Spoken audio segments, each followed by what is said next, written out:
कुछ लोगों का ये सवाल था कि कोचिंग कब खुलेगा।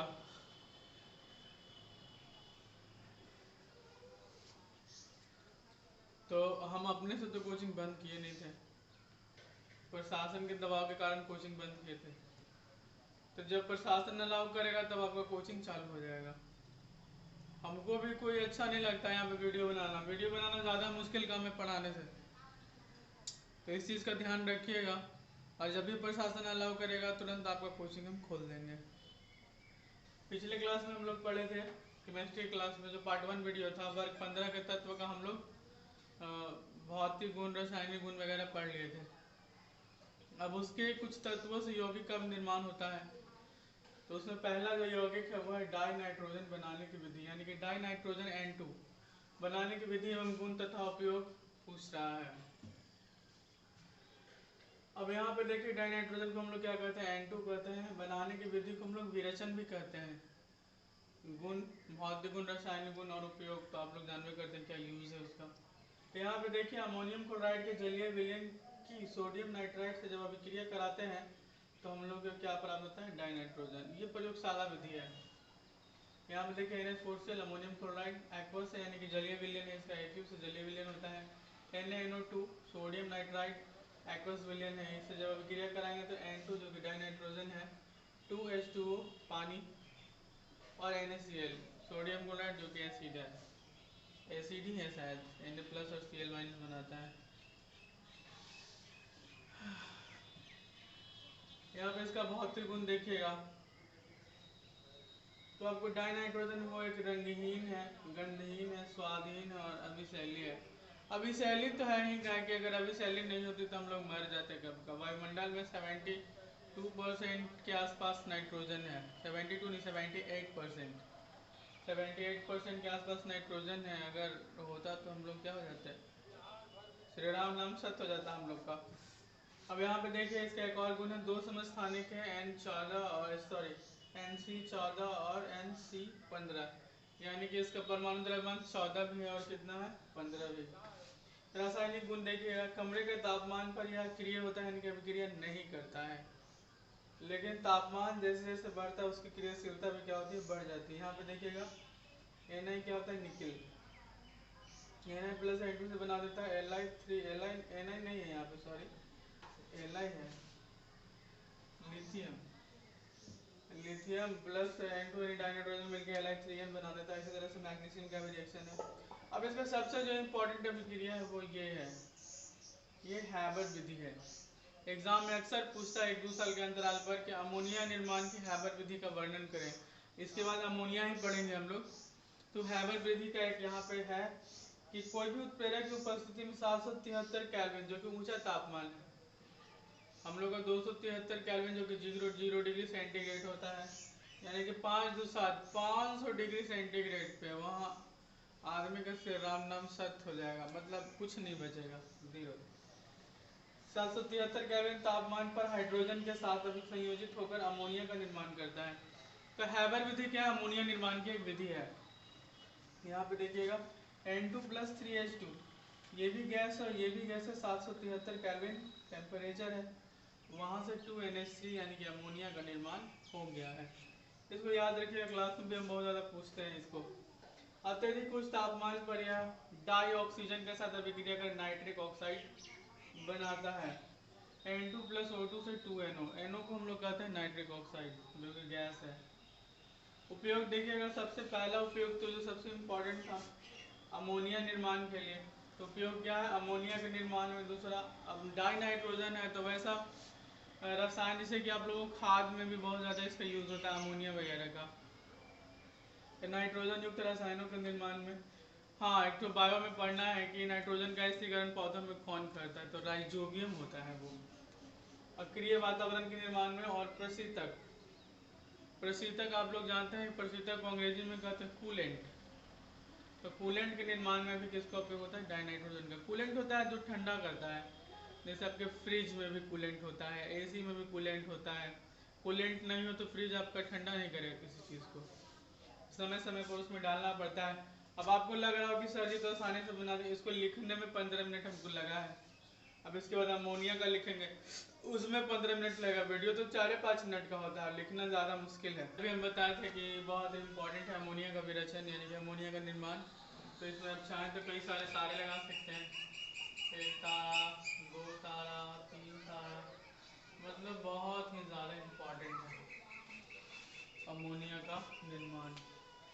और जो कि एग्जाम में अमोनिया का निर्माण हैबर विधि से पूछता है, तो हम इसका निर्माण हैबर विधि से ही आपको बता रहे हैं।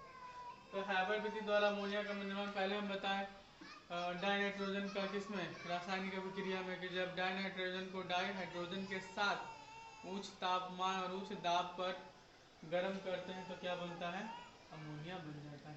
फिर देखिए वहाँ पे उच्च तापमान तथा उच्च दाब पर डाइनाइट्रोजन और हाइड्रोजन से संयोजित होकर अमोनिया का निर्माण करता है। यहाँ पे N2+3H2 773 केल्विन और 200 ATM, जो एटमॉस्फेरिक प्रेशर है वो 200 है। तो ये क्या बन गया, अमोनिया बन गया। अब अमोनिया में यहाँ पे देखिए भौतिक गुण, अमोनिया एक तीखी गंध वाली रंगहीन गैस है।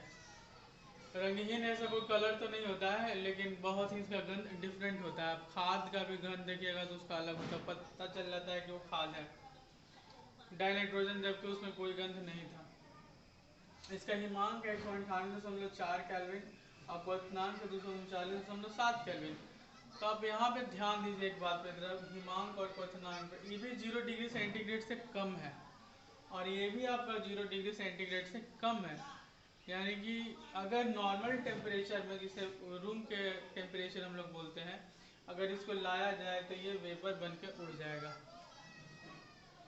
कारण कि क्वथनांक कितना है इसका 239, और हम लोग का जो नॉर्मल टेम्परेचर है 24-25 डिग्री सेंटीग्रेड के आसपास होता है, जो कि 273 में आप ऐड कर दीजिए। अभी तो 40-42 तक जा रहा है, तो उसमें 273 में 40 को ऐड कर दीजिए, कितना होता है 313-14 केल्विन हो जाता है। तो समझ सकते हैं कि इसका क्या स्थिति होगा। हाँ, यहाँ पे एक और कई सारे कारण, कई सारे क्वेश्चन में NH3 का यूज़ करता है कि ज़्यादा मजबूत क्यों है या कुछ और क्यों है। तो हम लोग जानते हैं कि जल में हाइड्रोजन बंधन होता है ऑक्सीजन और हाइड्रोजन के बीच में, और हाइड्रोजन बंधन बनता है इलेक्ट्रोनिगेटिविटी में, मतलब कि जो अंतर होता है, ऑक्सीजन का इलेक्ट्रोनिगेटिविटी ज़्यादा होता है, हाइड्रोजन का कम होता है। तो यहाँ पे भी NH3 में भी हाइड्रोजन बंधन का निर्माण होता है, क्योंकि नाइट्रोजन का इलेक्ट्रोनिगेटिविटी ज़्यादा होता है हाइड्रोजन की तुलना में। नाइट्रोजन का इलेक्ट्रोनिगेटिविटी आप लोग जानते हैं कि फ्लोरीन और ऑक्सीजन का नाइट्रोजन का ही होता है, कौन वाला जो फॉर्मूला आपको हम बताए थे पहले। और हाइड्रोजन का 2.1 के आसपास होता है और नाइट्रोजन का शायद 3.5 या 4 के आसपास होता है। तो उसके चलते इसके बीच में हाइड्रोजन बंधन बनता है।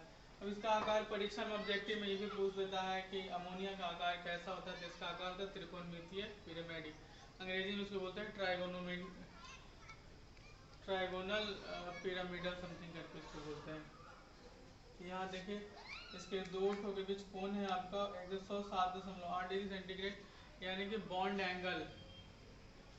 परीक्षा में पूछता है what is the bond angle between, what is the bond angle in ammonia. तो यहाँ पे होगा 107.8 डिग्री, और यहाँ पे बॉन्ड एंगल है और ये बॉन्ड लेंथ है, ये बंधन कोण है और ये बंधन की लंबाई है 101.7 पिकोमीटर है। ये पिको का मान तो आप लोग जानवे करते होंगे 10 के पावर -12 मीटर होता है। यह जल में अत्यधिक विलय है, और जल में अत्यधिक विलय होगा आयन का निर्माण करेगा तो क्या होगा, क्षार होगा। जल के साथ OH- आयन बनाने के कारण यह दुर्बल क्षार है।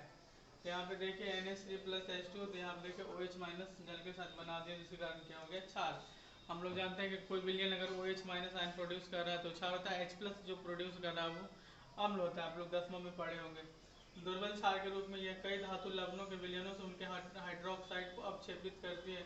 यहाँ पे देखिएगा, यहाँ पे जो क्वेश्चन पूछता है वो या तो रिएक्शन को पूरा करने के लिए कहेगा, या तो फिर कौन सा अपक्षेप बनाता है, पूरा अपक्षेप या श्वेत अपक्षेप। उस तरह से यहाँ पे अमोनिया लुईस क्षार, यहाँ पे आपको हम लुईस क्षार और लुईस अम्ल के परिभाषा दिए हैं, उसको देखिए कॉपी में। जिसके कारण संकुल यौगिक के बनने तथा Cu2+Ag+ जैसे धातुओं को पहचानने में उपयोगी है। अब रिएक्शन करवा कर पहचाना जाता है कि इसका कलर कौन सा है, उससे पता चलता है कि ये कौन सा अच्छा यहाँ पे संकुल यौगिक एक टर्म है। तो संकुल यौगिक किसको अंग्रेजी में कहते हैं, संकुल यौगिक होता है कॉम्प्लेक्स कंपाउंड इसको कहते हैं। ये पढ़ना है आपको। कोऑर्डिनेशन कंपाउंड एक चैप्टर है, डी ब्लॉक ए ब्लॉक जब पढ़िएगा उसके बाद है कोऑर्डिनेशन कंपाउंड एंड ऑर्गेनोमेटेलिक, जो चौथा चैप्टर इनऑर्गेनिक का है, उसमें ये चीज़ पढ़ना है, जिसके कारण संकुल यौगिकों के बनने तथा Cu2+ Ag+ जैसे धातुओं को पहचानने में उपयोगी है। इसका मुख्यतः इसमें उपयोग होता है पहचानने में कि कौन सा यहाँ पे यौगिक है और उसमें कौन से धातु है, Cu2+ Ag+ है। विस्तृत रूप से इसके बारे में चर्चा हम लोग वहीं करेंगे। तो देखिए यहाँ रिएक्शन करके अगर गहरा नीला हो जाता तो हम लोग कहेंगे कि इसके भीतर जो कॉम्प्लेक्स कंपाउंड है उसमें कॉपर है।